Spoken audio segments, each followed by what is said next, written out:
Hello and welcome back. My name is Surya. In this video, I'll guide you through how to describe pie charts effectively for IELTS Writing Task 1.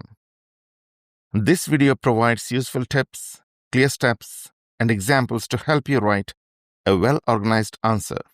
Let's get started. Before you start writing, it's important to understand how pie charts are used in IELTS Writing Task 1. A pie chart is a circle divided into slices that represent different parts of a whole. In your IELTS test, you may see one pie chart or two or more pie charts together. Some pie charts show static data, which means they present information for one time period only. For example, the question here shows the main reasons why people travel to work by bicycle or by car. Other pie charts show dynamic data, which means they compare different time periods. For instance, this question compares online shopping sales for retail sectors in Canada in 2005 and 2010.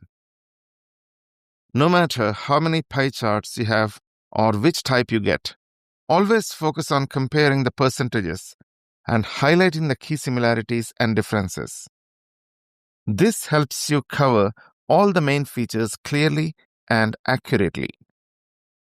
Before you start writing, analyze the pie chart step by step. First, read the title to understand what each pie chart shows. Next, check how many charts are there and whether they show static or dynamic data.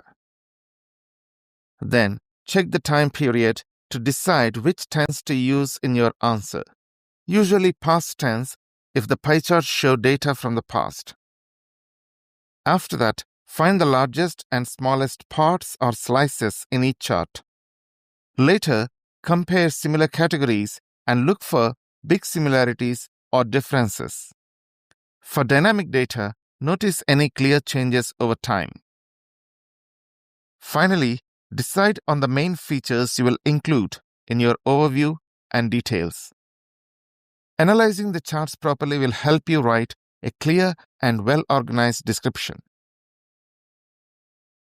Let's look at the actual task and understand the data before we start writing. The pie charts show the main reasons why people migrated to and from the UK in 2007.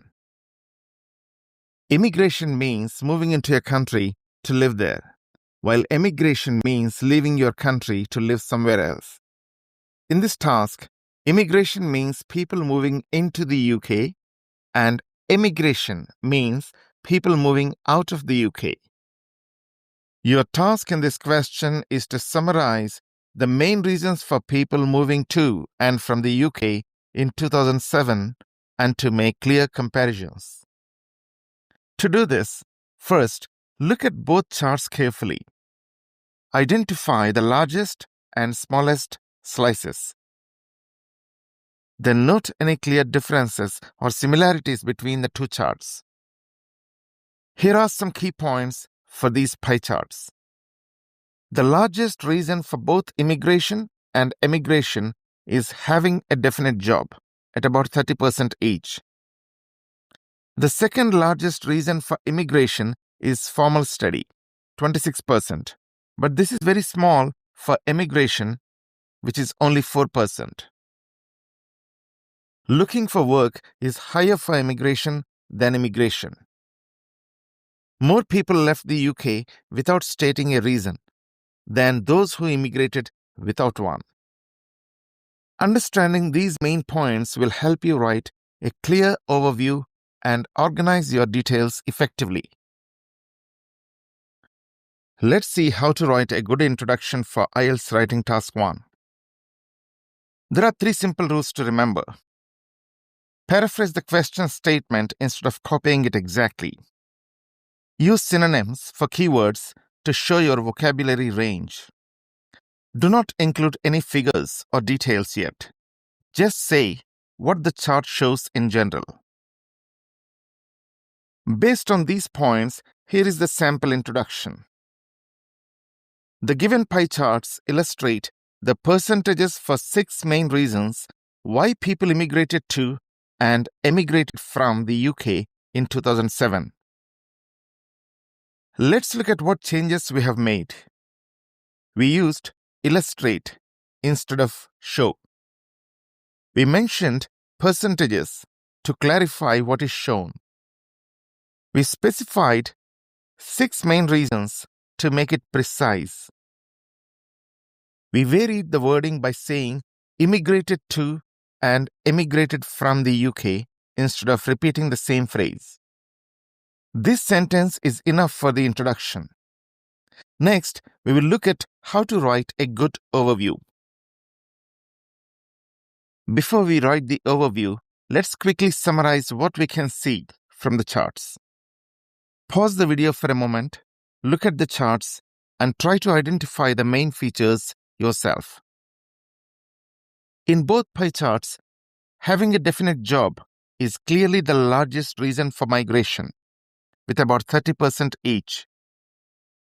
For immigration, the second biggest reason is formal study. But for emigration, formal study is the smallest reason, just 4%. We also noticed that looking for work and no reason stated are higher for emigration than immigration. These are the main points we need to include in the overview.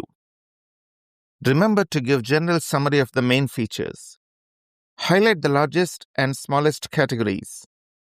Mention any clear differences or similarities and do not include exact percentages.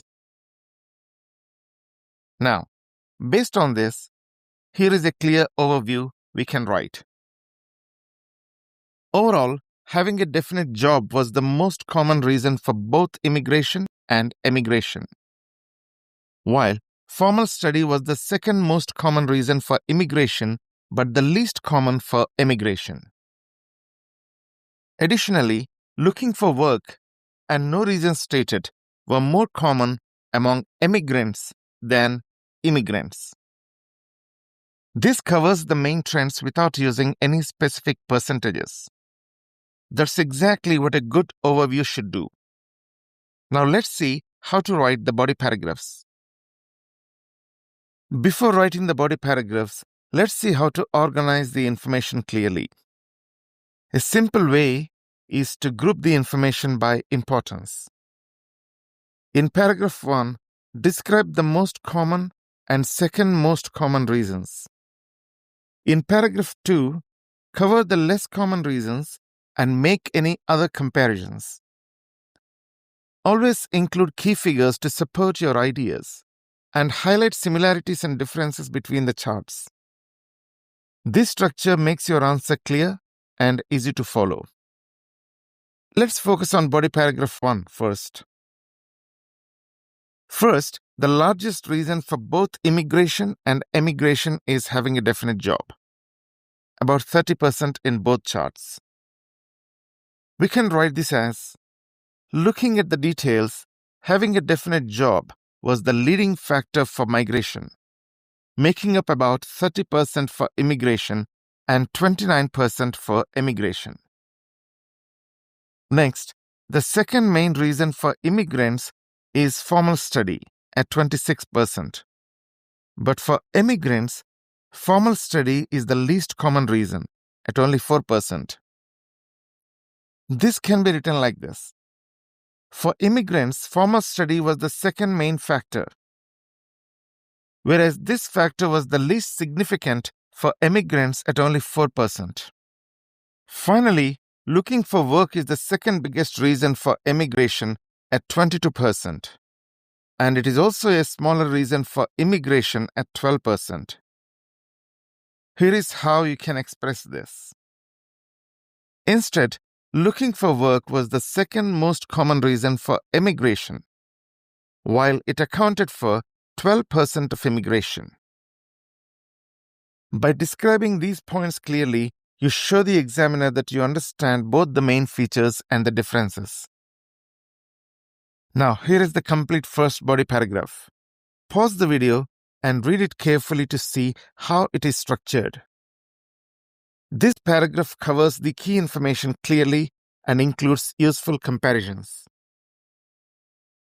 Now let's look at body paragraph 2. In this paragraph, describe the less common factors, use clear figures, and highlight any comparisons. Also, use a variety of words and structures to show your language range. First, notice that no reason stated was more common for people leaving the UK than for those coming in. This can be written as, regarding the other factors, no reason stated was also more common for people leaving the UK than for those arriving. Next, the proportions for accompanying or joining someone were quite similar for both groups, about 15% for immigrants and 13% for emigrants. Here is how you can write this. The proportions for accompanying or joining someone were similar for both groups, at around 15% for immigrants and 13% for emigrants. Finally, other reasons made up about 11% of immigration and 14% of emigration. We can write this as, other reasons made up about 11% of immigration and 14% of emigration. This covers the smaller slices and shows that you can describe all key points clearly and accurately.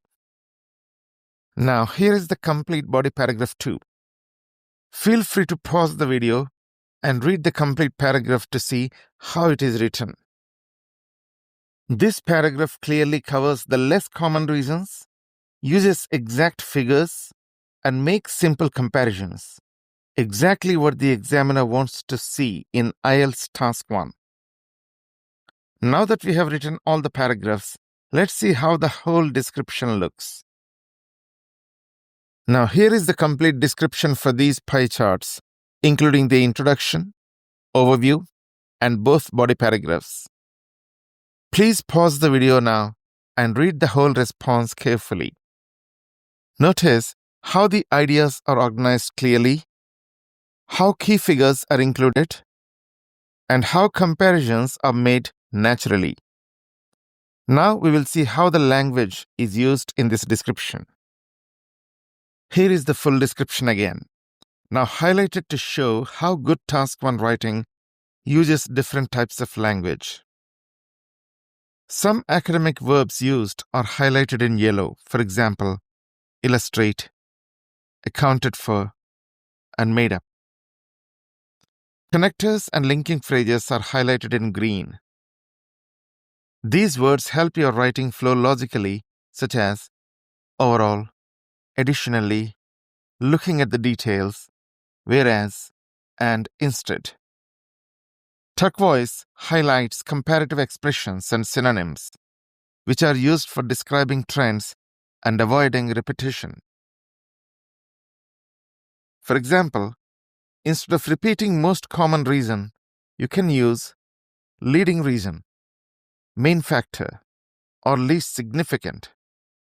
As you read, pay close attention to how connectors link the ideas smoothly and how percentages are introduced using some phrases, like making up about, accounted for, and made up.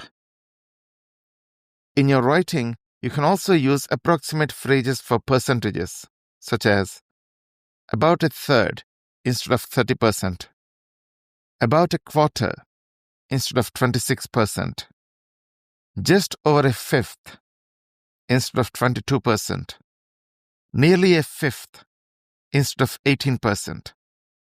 Using these makes your answer sound more fluent, precise, and varied. Once you have read and noticed these details, continue the video for an alternative way of writing the body paragraphs. Here is another effective way to write the body paragraphs for these pie charts. First, remember that in this version, only the body paragraphs are written differently. The introduction and overview stay exactly the same. Second, this is simply another way of organizing the details. In this version, the first body paragraph describes immigration from the largest to the smallest slice, while the second paragraph covers emigration in the same way and naturally includes comparisons where relevant. This is a very clear and simple structure that many students find easy to follow. Remember, both approaches, organizing by importance or organizing by chart, are perfectly acceptable for IELTS Task 1, as long as you cover the main features, make clear comparisons, and write at least 150 words. And before we end, here are some quick tips to remember when writing about pie charts in IELTS Task 1. Keep your introduction short. Just paraphrase the question in one sentence. Write a clear overview, mentioning the biggest and smallest slices and any obvious comparisons. Organize your body paragraphs in a logical way. You can group ideas by importance, or you can describe each chart in its own paragraph. Both methods are correct. Use a good range of connectors, comparative phrases, and approximate expressions to describe percentages naturally. Always check your word count. You must write at least 150 words. Finally, practice describing different pie charts so you feel comfortable and can write quickly and accurately on test day. In this lesson, we discussed pie charts that contain static information. However, pie charts that show changes over time, known as dynamic pie charts, will be covered in a separate video, so stay tuned for that. Thank you so much for watching this lesson on describing static pie charts. If you found this video helpful, please like it, share it with others who are preparing for IELTS, and don't forget to subscribe to the channel. Keep practicing, stay confident, and best of luck with your IELTS writing. Stay tuned for more videos on both IELTS Task 1 and Task 2 questions. See you in the next video.